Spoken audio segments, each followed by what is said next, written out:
ఎటువంటి అనంతపురం నడిబొడ్డున TDP MLA దగ్గుపాటికి బహిరంగ క్షమాపణ చెప్పాలని ఎన్టీఆర్ అభిమానులు డిమాండ్ చేస్తున్నారు. మరోవైపు ఎన్టీఆర్ అభిమానుల ప్రెస్ మీట్ కి కూడా చంద్రబాబు ప్రభుత్వం అనుమతి ఇవ్వకపోవడం గమనార్హం.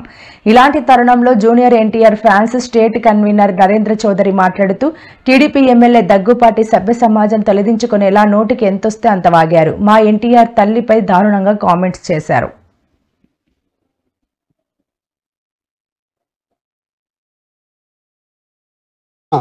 సదరు దగ్గుపాటి ప్రసాద్ అనే పెద్ద మనిషి బుద్ధి తెచ్చుకొని చేసిన తప్పును ఒప్పుకి బేషరతుగా అనంతపురం నడిబొడ్డున క్షమాపణ చెప్పాలని, అలా చెప్పని పక్షంలో రాష్ట్ర వ్యాప్తంగా కాదు ఆయన ఇచ్చేస్తూ పార్టీ నుంచి సస్పెండ్ చేయాలని చెప్తూ, అలా చేయని పక్షంలో రాష్ట్ర వ్యాప్తంగానే కాదు దేశవ్యాప్తంగా ఉన్న యావత్ నందమూరి అభిమానులందరూ కూడా ఎన్టీ రామారావు గారి విగ్రహాల దగ్గర నిరసన కార్యక్రమము ఇవన్నీ రాస్తారోకోలు కూడా చేస్తాం రాబోయే రోజుల్లో.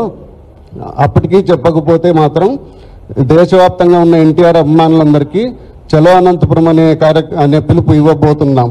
వేలాదిగా ఈ దీంట్లో నందమూరి ఎన్టీ రామారావు గారి అభిమానులందరూ పాల్గొని మీ ఇంటిని ముట్టడిస్తాం.